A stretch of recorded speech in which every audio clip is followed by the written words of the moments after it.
Ahí estuvo el primer mensaje, el primer sermón, en esas letras de esas canciones. Qué increíble. Vamos a dar un aplauso por nuestro equipo de alabanza que nos anima cada domingo. Ellos pudieron haber tenido los más de problemas, pudieron haberse desvelado las más de las noches, pero aquí están cada domingo, desde antes que llegamos, como 3 horas antes, preparándose. Y a veces llega uno, ya quiero que se acabe la alabanza. Señor, ten misericordia. Bienvenidos una vez más al 29º capítulo de la serie de Romanos. Hoy trataremos el capítulo 15. Iniciamos el capítulo 15 el día de hoy, 2 capítulos más, 15 y 16. Concluimos esta serie. ¿Cuántos les ha gustado la serie de Romanos? ¿Cuántos han leído el libro de Romanos? Qué bueno, eso es un objetivo de esta serie y de muchas de las series que hacemos, el animarlos a que ustedes lean la Biblia. Vamos versículo por versículo para que tú digas, ¿por qué lo harán? ¿Para qué leen libros de la Biblia? Para que la leas también tú. Cada domingo la leemos la Biblia para animarte y tú digas en algún momento, creo que me va a ayudar a leer la Biblia, voy a empezar a hacerlo. Ese es nuestro deseo para cada uno de ustedes, que puedan dar un paso y abrirse en los misterios de Dios y envolverse en su misericordia, expuesta en las letras de la Escritura. De modo que permítanme dar el título del mensaje del día de hoy: una vida descomplicada. Dile a la persona que está más cerca a ti, una vida descomplicada. Una vida descomplicada. Y si no hay nadie por ahí, acércate ahí a alguien. Estoy seguro que no te van a hacer nada. Una vida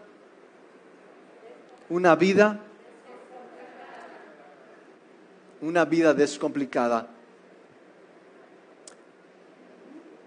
¿Qué creen que sea lo que más busquemos en esta vida?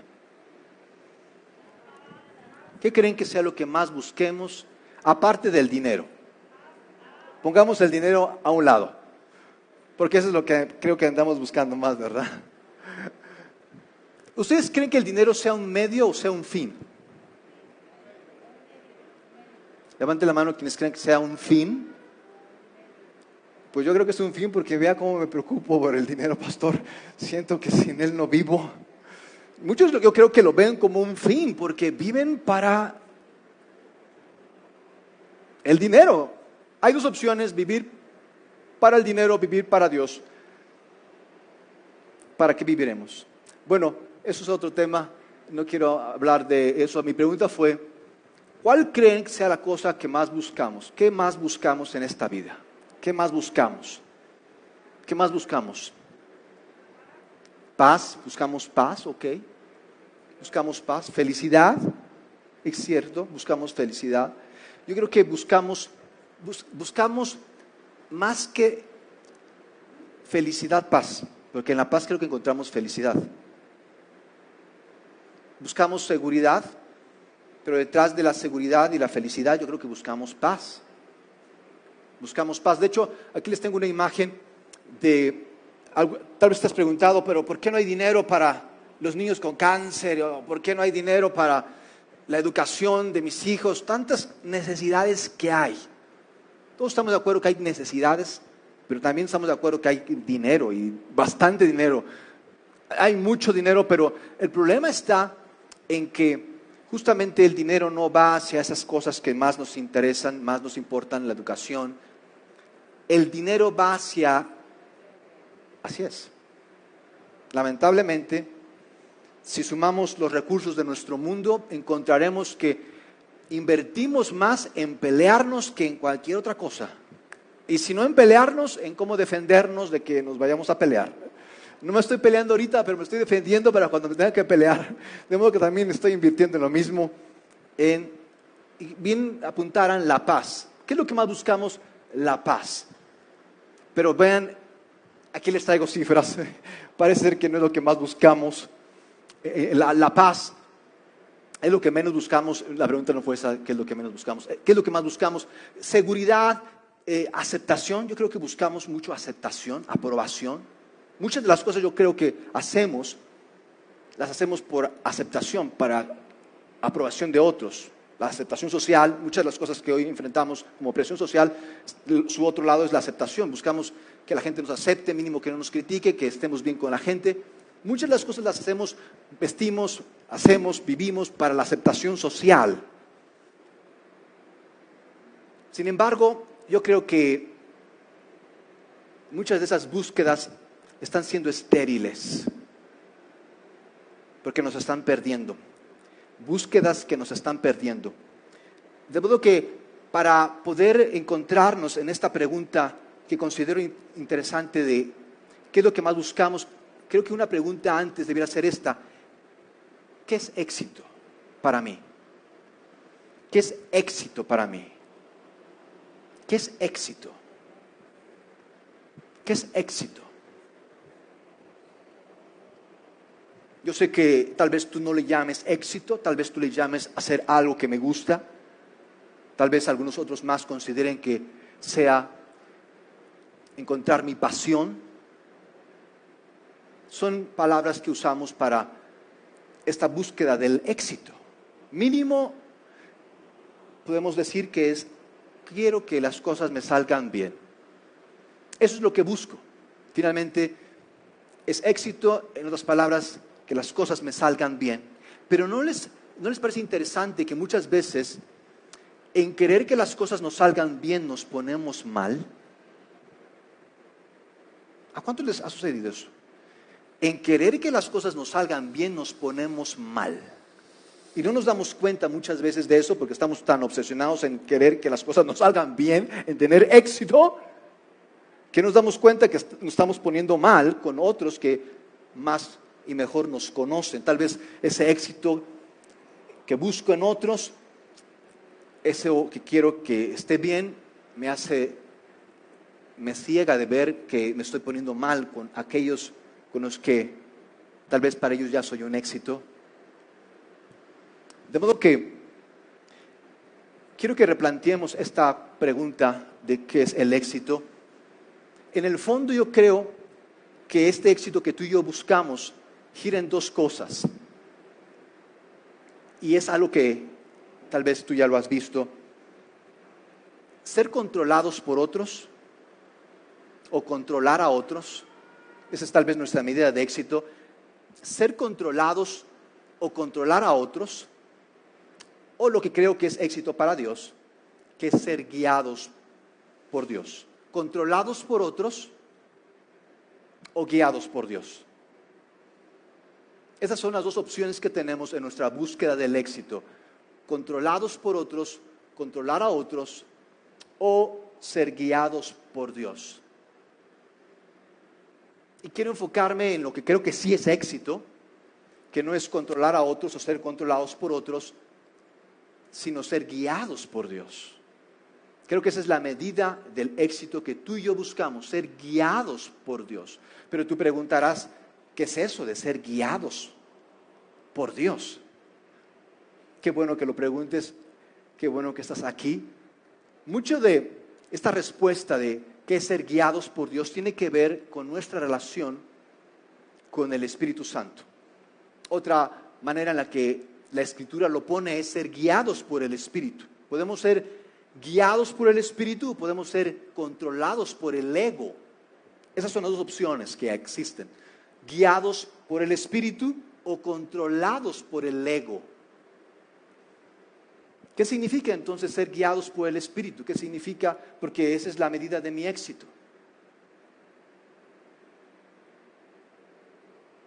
¿Qué significa que seamos guiados por el Espíritu? Y es algo que Pablo justamente lo va a tratar en este capítulo 15. Pablo va a responder esa pregunta, ¿qué significa ser guiados por el Espíritu? En este capítulo 15 que hoy vamos a tratar. De modo que, ¿qué les parece si leemos lo que Pablo tiene que decirnos en su capítulo número 15, en su versículo número 1? Dice el apóstol nosotros, los que sí sabemos lo que Dios quiere, no debemos pensar solo en lo que es bueno para nosotros mismos. Nosotros los que sí sabemos lo que Dios quiere, no debemos pensar solo en lo que es bueno para nosotros mismos. Más bien, debemos ayudar a los que todavía no tienen esa seguridad. Más bien debemos ayudar a los que todavía no tienen esa seguridad.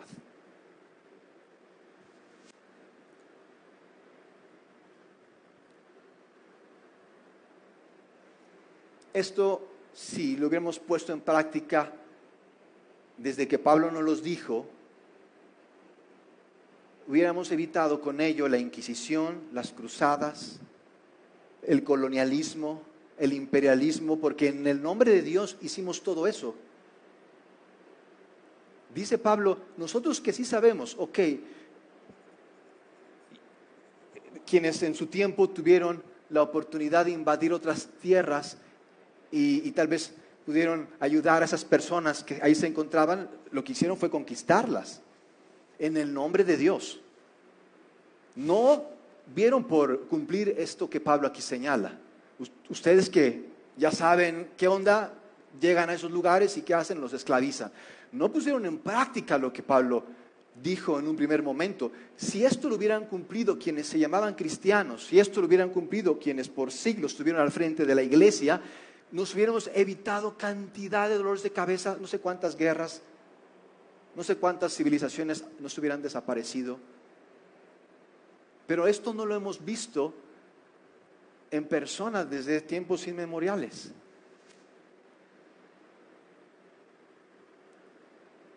Y a mí me pasa, yo tiendo a alejarme, mis amigos. Ya me doy más cuenta de eso. Antes me era inconsciente.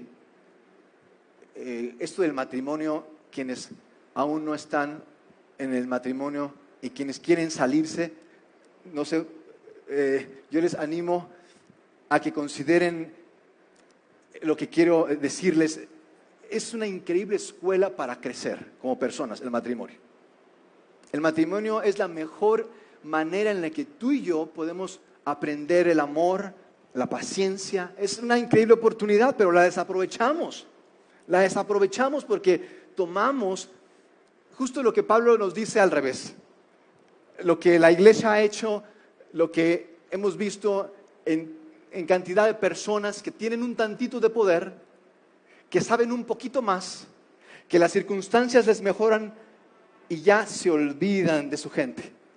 Eso pasa en el matrimonio, me pasa a mí, nos pasa en la iglesia. Tantito sabemos más, tantito la situación mejora y me alejo de mi gente, me olvido de dónde soy, de dónde vengo y también para dónde voy. Y yo pensaba que mi esposa era la causante de todos mis problemas hace ya algún tiempo. Todavía estoy luchando en eso. Gracias a Dios he tratado con eso y puedo decir que ha sido un antes y un después. Ese antes donde pensaba que ella era la culpable de mis problemas, de que ella simplemente me hacía enojar, y así usaba esta palabra, me hacía enojar. Simplemente eran excusas que usaba para no tratar con mi corazón, con mis problemas. Imagínense. Yo creo que ese era mi mayor problema, creer que yo no tenía un problema. Ese era mi mayor problema, creer que yo no tenía ningún problema, que el problema era de ella. Y bueno, años en los que vivimos en tensiones, en mucho por mi orgullo. Yo pensaba en ese entonces que era porque era ella así, porque no la habían educado bien, porque tenía problemas, pero era mi orgullo que no me permitía ver. Entonces yo, por alguna situación, y yo quiero que tomemos en cuenta esto en la iglesia, porque, y yo sé que estamos pidiendo por cosas y porque Dios obre y Señor salva a mi marido y cambia a mi jefe, yo sé que estamos orando por cosas así, trae paz al mundo. Sin embargo, yo quiero preguntarle, si tuviéramos todo el dinero del mundo y no hubiera ningún medio, y no hubiera ningún miedo en nuestra contra y ningún miedo con nosotros, yo quiero preguntarles, ¿qué harían con eso que saben, que tienen? ¿Qué harían con esas mejores circunstancias? Y yo quiero decirles, antes de que me respondan, que ninguno o la mayoría de nosotros no nos haríamos así como que más, ahora me voy a comprometer más con la iglesia, ahora voy a servir más. Si tenemos más oportunidades, si tenemos más medios, tú y yo los vamos a usar para pecar. No soy profeta. Los vamos a usar para nosotros mismos. No para ayudar a los demás que no saben tanto como yo, que no tienen tanto como yo, que no tienen los medios que tuve yo. No los voy a usar para eso. Y esa es una tendencia que tú y yo tenemos, de la cual necesitamos estar conscientes, de que tú y yo, conforme tengo más, sé más, o mis circunstancias me son mejores, voy a alejarme de los demás. Voy a darles la vuelta, voy a ver por la manera de ya no comprometerme, para entonces yo hacer lo que siempre he querido, que es darme la gran vida, o cosas así. Y dice Pablo, estén atentos a eso, porque es ahí donde empiezan los problemas. Pensamos de que vamos a estar mejor, es que ya logré esto, ahora ya lo obtuve, pensamos que vamos a estar mejor, y dice Pablo, no lo hagas, porque ahí es donde empieza toda tu complicación. Estamos tratando esto de vivir una vida descomplicada. Dice Pablo, que cada uno de nosotros, vean esto, procure ayudar a otros, vean esto, hacer lo que les es mejor, no lo que me es mejor, porque así vamos por la vida, ¿no? Lo que me es mejor, y en los demás, no sé, ellos que vean, a ver cómo le hacen. Así somos. Dice, que cada uno de nosotros procure ayudar a otros en lo que les es mejor a ellos y a lo que les impulse en su fe. Lo que les es mejor y a lo que les impulse en su fe. Sabes más, tienes más, tienes más oportunidades, has hecho esto, bueno, esto, ¿cómo puedo usarlo para que otros más tengan fe?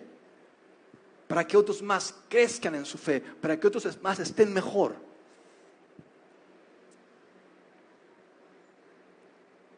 Y dice Pablo, vean esto, ni siquiera Cristo trató de complacerse a sí mismo. Ni siquiera Cristo buscó lo que era mejor para él. Ni siquiera Cristo, bueno, ahora ya llegué, yo sé, los conozco a todos, sé de qué pie falsean. Jesús pudo haber usado su poder para exhibirnos. Jesús pudo haber hecho un negocio con nosotros. Pero ¿qué hizo Jesús? Se dio por nosotros. Y Él era el que menos debía de haber hecho eso. Él era el jefe. Y dice, ni siquiera Cristo hace lo que hacemos. ¿Por qué vamos a hacer algo que Cristo ni siquiera pensó en hacerlo? Ni siquiera Cristo. Como está escrito, los insultos. Cristo ni la debía ni la temía, y ahí vino a intervenir por nosotros. Los insultos de quienes te ofendían cayeron sobre ti.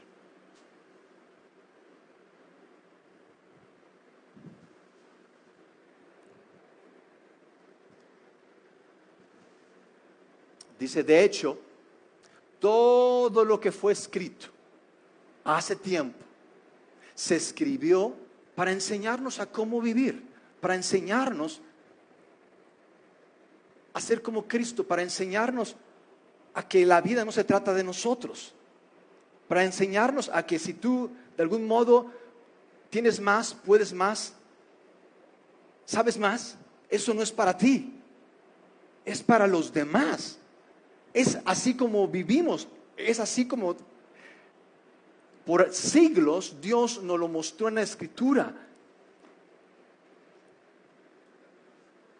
Dice, a fin de que con el consuelo, vivamos así, a fin de que con el consuelo y la constancia que las Escrituras nos dan, mantengamos la esperanza. A fin de que con el consuelo y la constancia que las Escrituras nos dan, mantengamos la esperanza. ¿Cuántos tienen esperanza? No expectativas. Tengo mis expectativas con usted, pastor. No me las eche abajo. No expectativas, esperanza. ¿Saben qué es la esperanza? La esperanza es la energía del Espíritu. Es la energía del Espíritu. Dice Pablo que todo esto ya tiene tiempo que nos lo dijeron, y nos lo dijeron para que vivamos con esperanza, con energía en el Espíritu. ¿Por qué será que vivimos tan cansados y tan agotados? Porque no vivimos por el Espíritu. ¿Qué significa vivir en el Espíritu? Y tomando en cuenta lo que Pablo nos dice del consuelo y la constancia de las Escrituras, quiero referirme a un pasaje que me parece excepcional, que está en el Evangelio de Juan. La semana pasada les hablara del caso de Lázaro, ¿recuerdan? Que era buen amigo de Jesús y Jesús postergó el sanarlo, de modo que Lázaro murió. Bueno, eso se encuentra en el capítulo 12 de Juan. En el capítulo 12 de Juan encontramos la resurrección de Lázaro, encontramos de que por la resurrección de Lázaro la gente, imagínense, qué incongruentes, resucitan a alguien en lugar de decir, wow, me cae bien esa gente, resucitó a esta, wow, mínimo escúchenlo, lo quieren matar a Jesús porque resucitó a Lázaro. En el capítulo 13 Jesús entra de manera triunfal a Jerusalén. En el capítulo 14 Jesús les dice, ¿saben qué? Les predice a sus seguidores, a sus discípulos, les dice, ¿saben qué? Me van a matar. ¿Saben qué? Pedro me va a negar y Judas me va a traicionar. ¿Sabían que esto de la pandemia hace 7 años nos lo habían dicho? ¿Cuántos sabían que ya nos lo habían dicho que iba a haber pandemia, que iba a haber crisis, que nos iban a encerrar? ¿Cuántos saben que ya nos lo habían dicho? Es que a mí no me lo dijeron, ¿verdad? Si no nos lo dijeron, ya nos lo habían dicho. Hace 7 años, Bill Gates dio una famosa plática en la que decía, va a venir una gran pandemia. Ya nos lo habían dicho. Imagínense, ser el hombre más rico del mundo y que no te hagan caso. Yo a veces me siento mal de que ustedes se duermen, pero imagínate ser el hombre más rico del mundo, el más pesado y pesudo, y que nadie te haga caso. Y después saber que a Bill Gates no le hicieron caso, que él ahí se estaba matando diciendo, va a venir una pandemia, hagamos algo, y nadie le hizo caso. Viene la pandemia y se los dije. De hecho, Bill Gates sacó un nuevo libro. Me cae bien Bill Gates. A mí me sorprende este hombre. Algunos piensan que le robó a Steve Jobs lo del negocio de las computadoras. Yo no creo que haya sido así. Ese es un hombre, es un genio. Y bueno, tiene sus detalles, ¿verdad? Como todos. Sacó un nuevo libro y dice en este nuevo libro cómo evitar que haya otra pandemia. Y permítanme hacer mención de este libro al final del pasaje que hoy quiero tratar con ustedes. Quiero volver a esta secuencia de eventos en Juan capítulo 15, del 12 al 15. En el capítulo 14 Juan recopila, registra en su evangelio que Jesús predice su muerte y su resurrección. Él predijo su regreso y el reino de Dios. Él predice la negación de Pedro, predice la traición de Judas. Y ni así le creyeron. Y bueno, en el capítulo 14 Jesús les dice, ¿saben qué? por ser mis seguidores, los van a perseguir. El mundo se les va a venir en su contra, pero ¿saben qué? Yo voy a estar con ustedes. Y al final del capítulo 14 dice, de hecho, se va a poner tan mala cosa que me voy a ir y los voy a dejar solitos. Así de mal se va a poner, me voy a ir. Y ustedes van a tener que hacerle como puedan solitos. Y dice Jesús, pero les voy a dar el Espíritu Santo. En lo último del capítulo 14 les dice, les voy a dar mi Espíritu. Porque nada más así porque quieren no van a tener esperanza, ¿eh? Así nada más porque, tengo esperanza, así no se va a poder. Necesitan mi Espíritu. Y es interesante que justo después, en el capítulo 15, Jesús da me parece, el más increíble de sus sermones. En el capítulo 15, Jesús comienza diciendo, yo soy la vid y ustedes los pámpanos, las ramas. El que está en mí va a dar fruto, pero el que no está en mí no va a dar fruto. De hecho, dice Jesús, ustedes no pueden hacer nada sin mí. Así dice Jesús, sin mí ustedes no pueden hacer nada. Así contundente, sin mí ustedes no pueden hacer nada. Y se está refiriendo a Jesús, que como pastor, ¿cómo que no puedo hacer nada? Pues si hoy me levanté, ya fui al mercado, ya compré el mandado, hice mucho, pero lo hiciste en la carne, no en el Espíritu. ¿Acaso que tengo que hacer todo en el Espíritu? No significa de que estés preguntando al Espíritu si esto lo voy a hacer o no, pero debe haber una fuente en ti definida. Y es algo que tú y yo debemos de considerar. ¿Estoy viviendo por el Espíritu o estoy viviendo por mi ego? ¿Controlado por otros o guiado por Dios? ¿Qué significa ser guiado por Dios? Dice Jesús en Juan 15, y después Pablo lo retoma en Gálatas 5, hablando de los frutos del Espíritu.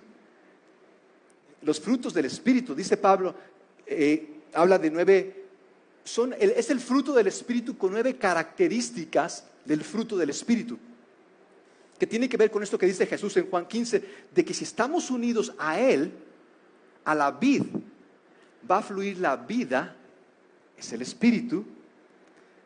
Si tú y yo estamos unidos a Jesús, dice que tú y yo vamos a dar fruto. ¿Qué es dar fruto? ¿Qué es ese fruto? Lo dice Pablo en Gálatas 5. El fruto del Espíritu es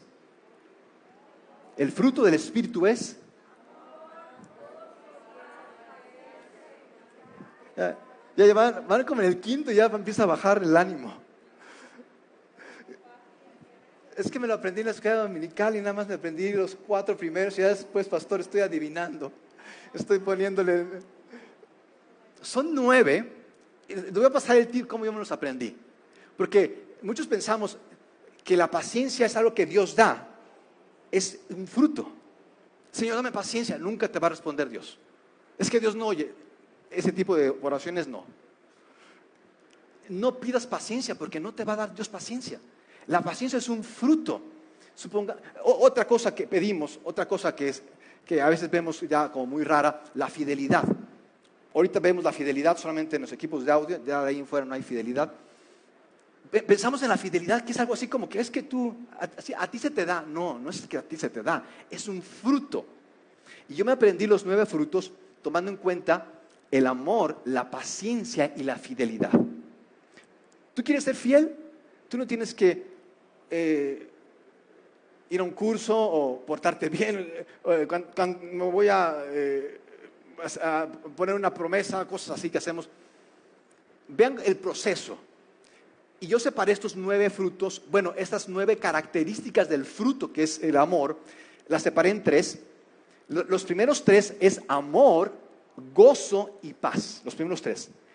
El primero es el amor, es mi unión con Dios. Es mi unidad con Jesús. Es el amor. El amor da lugar al gozo, el gozo da lugar a la paz. Eso de que quiero paz y nada más no hay amor, nada más no se va a dar. El amor da lugar al gozo o a la alegría y la alegría da lugar a la paz. ¿Ok? Amor, alegría y paz. Y después de la paz viene la paciencia. Notan el orden. No hay paciencia sin primero haber paz. Queremos paciencia y no tenemos paz. ¿Y por qué no tenemos paz? Porque el gozo se nos fue hace mucho tiempo y el amor brilla por su ausencia. Amor, gozo, alegría, paz. La paz da lugar a la paciencia. Y noten esto, la paciencia da lugar a la amabilidad.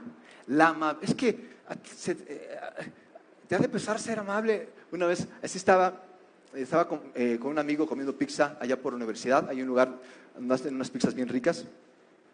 Y bueno, había mucha gente y ya estaban enojados de que no llevaban los pedidos y no sé qué. Y yo estaba ahí en la fila y ya casi todo el mundo se puso a gritar. Y bueno, yo así como que, no sé si fue porque estaba ahí mi amigo que no quise así como que hacer muchos malabares. Y me dice una persona que está al lado, ¿qué? ¿Tú no te enojas? ¿Siempre eres así de amable? Y me quedé pensando en eso. Y dije, ¿por qué será? Y empecé a tratar, de aquel tiempo ya empezaba a hacerlo, pero empecé a tratar un poco más con mis reacciones. Porque lo que hagamos, mis amigos, nuestras acciones son una parte de la historia. Nuestras acciones, lo que tú y yo hacemos, es una parte de la historia.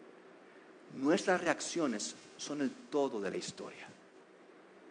¿Quién realmente eres? No está en tus acciones, está en tus reacciones. Paciencia, amabilidad, bondad. Termina el segundo grupo. Primer grupo, amor, alegría, paz. Segundo grupo, paciencia, amabilidad, bondad. Tercer grupo, de la bondad, ¿qué empuja la bondad? ¿A qué lleva la bondad? Fidelidad. Tú no puedes ser fiel sin primero haber experimentado la bondad. El tercer grupo es fidelidad, humildad, amor, dominio propio. El dominio propio, vean, es lo último. Si queremos dominio propio y no empezamos ni por aquí, no creo que se vaya a dar. Amor, gozo, alegría, paz. Primero, paciencia, amabilidad, bondad. Segundo, fidelidad, humildad, dominio propio.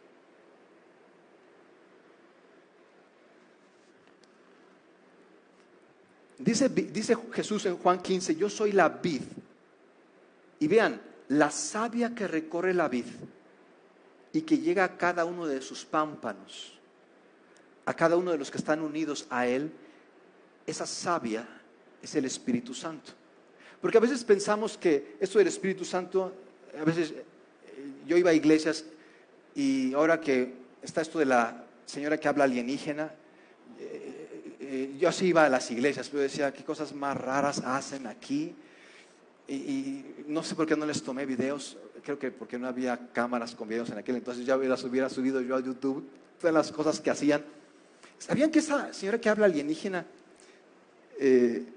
eso de estar en el espíritu, de ser guiados por el espíritu, nada tiene que ver con la señora que habla alienígena? Por si acaso alguien aquí pensaba que íbamos a hacer algo así.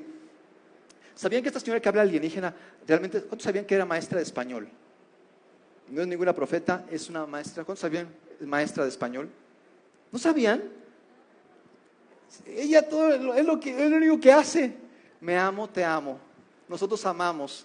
Todos ustedes amáis. Ahora estamos esperando qué otro verbo nos va a conjugar. Me amo, te amo. No es nada tiene que ver con hablar alienígena. El ser guiado por el Espíritu tiene que ver con que tú seas parte, con que tú te unas a otros, tiene que ver con que tú seas la iglesia. Y bueno, Jesús dice, todos los que están unidos a mí. Y yo quiero preguntarles en esta mañana, si estamos unidos a la vid y lo que fluye es la vida o el Espíritu Santo, ¿por qué a veces andamos, si estamos conectados al amor, por qué estamos a veces amargados? Si estamos conectados a la vida, ¿por qué estamos a veces como muertos?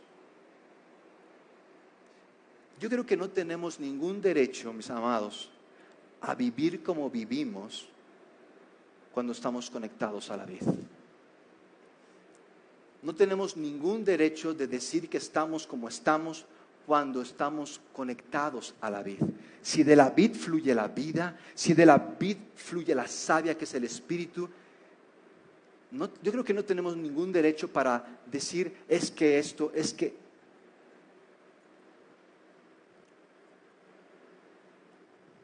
Y Pablo cierra este pasaje increíble, dice Pablo, que Dios que da esa constancia, vean esto, cuando tú estás unido, constancia, o en otras palabras vas a encontrarlo como paciencia.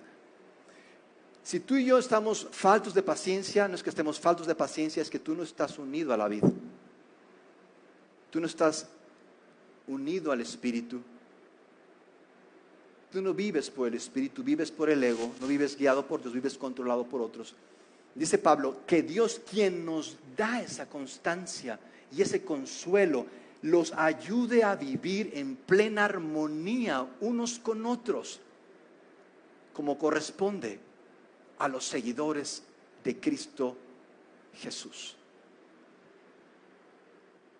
Mis amados, si tú vienes a la comunidad y ya tienes mucho tiempo en la comunidad y no has sido parte, no te has hecho parte de ella, porque ya pasa que ahora es que esto y ahora que aquello, quiero que reconsideres a qué estás unido, por qué vives, cuál es tu misión en esta vida, qué es éxito para ti. Que Dios, que da esa constancia y ese consuelo, los ayude a vivir en plena armonía unos con otros, como corresponde a los seguidores de Cristo Jesús. Y cierra Pablo, me encanta esta parte, dice Pablo, para que con un solo corazón, vean esto, para que con un solo corazón y a una sola voz glorifiquen a Dios y Padre de nuestro Señor Jesucristo. Para que con un solo corazón y una sola voz glorifiquen a Dios y Padre de nuestro Señor Jesucristo. ¿Será que si yo no soy uno con Cristo, yo no voy a poder ser uno con los demás? Mis amigos, si tú no eres uno con Cristo y su comunidad, no importa con las personas que estés acompañado, con las cosas que estés acompañado, con las mejores circunstancias que estés acompañado, tú vas a estar solo. ¿Qué significa estar solo?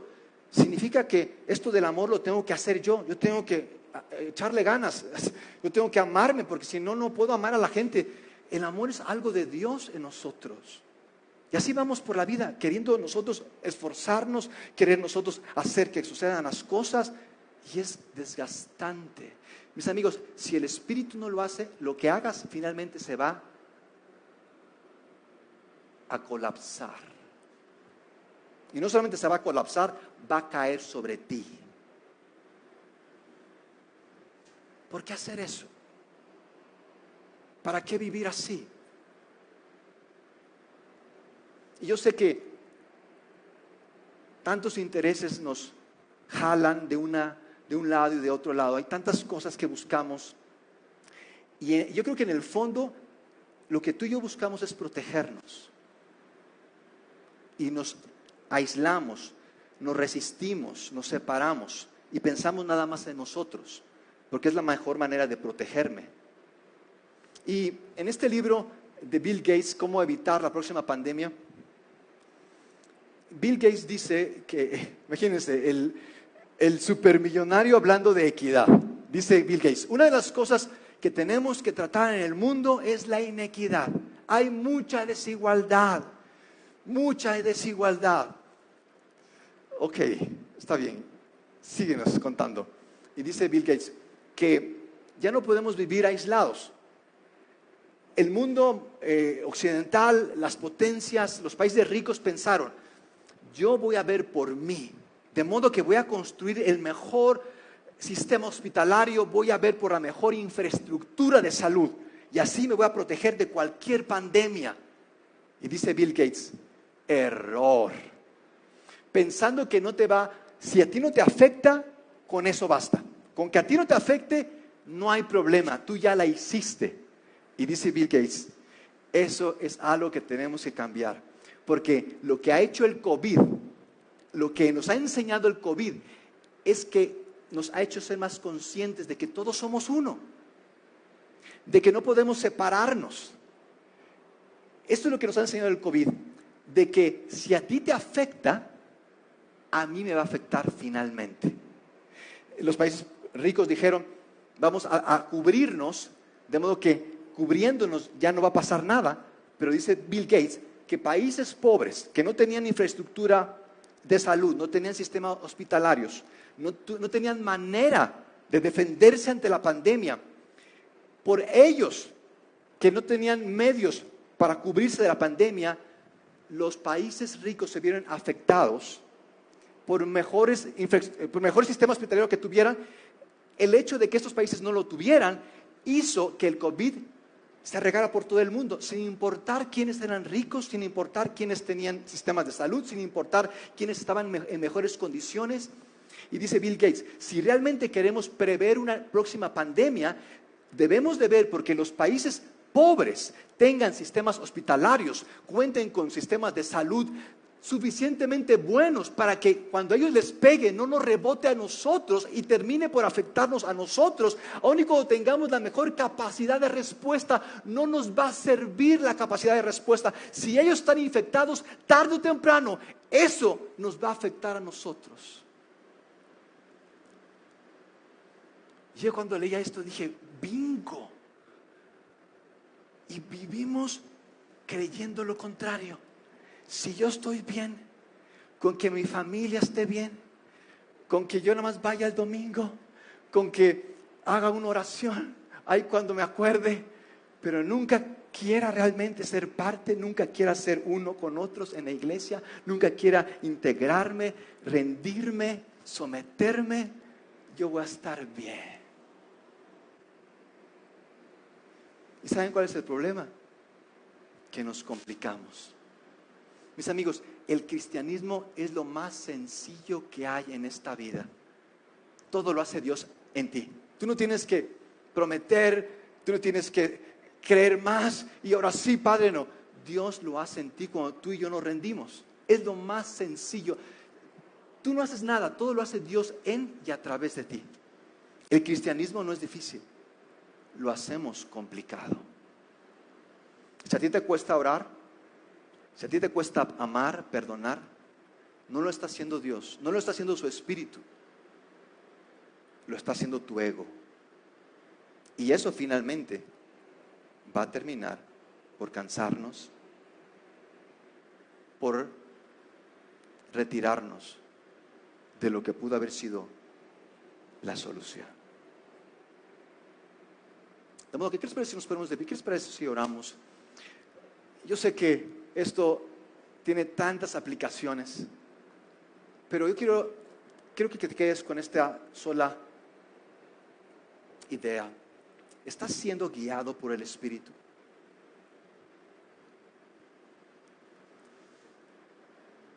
¿Estás siendo guiado por el Espíritu o estás siendo controlado por tu ego?